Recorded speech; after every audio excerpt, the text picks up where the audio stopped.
Hello, it's Monday the 31st. I'm FxPlew and this is the market brief. Now, so much for the British summer. I've ducked out between showers without my umbrella for this one. So many believe the Bank of England should have been more aggressive earlier in their rate tightening cycle. If they had, they may have finished a job by now. Bailey ignored signs which, with the benefit of hindsight, provided some pretty clear indications that inflation was rising too fast.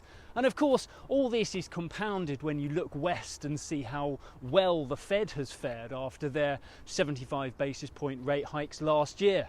Perhaps thou should not covet thy neighbour's central bankers just missed the top 10.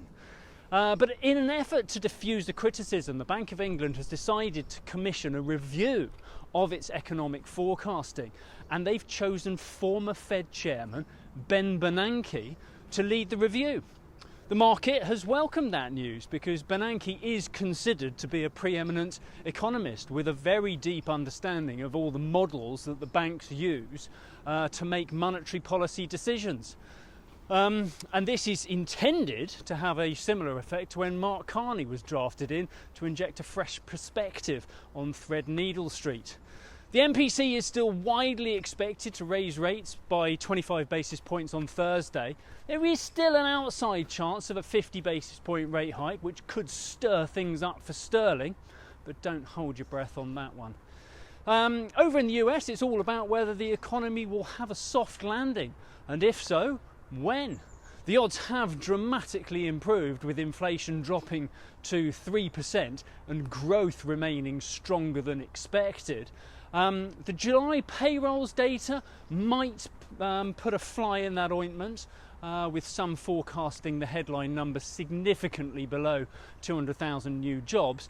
But we'll have the actual update to that data point on Friday. And many expect this to suggest the Fed's job is pretty much done on inflation. Either way, the payrolls on Friday and inflation data next week should allow their summer break to be significantly more comfortable than it was last year.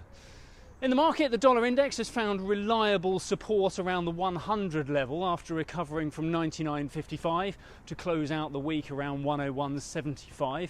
Sterling topped out at 131.40 against the dollar last week before closing things out around 128.55. We kick off the new week from around 128.50 against the dollar.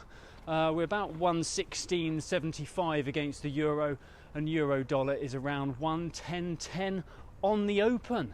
So that's it from me. I'm going to duck for cover before the next shower. All the best. If you do not have a clue, then just tweet through and ask FxPlew.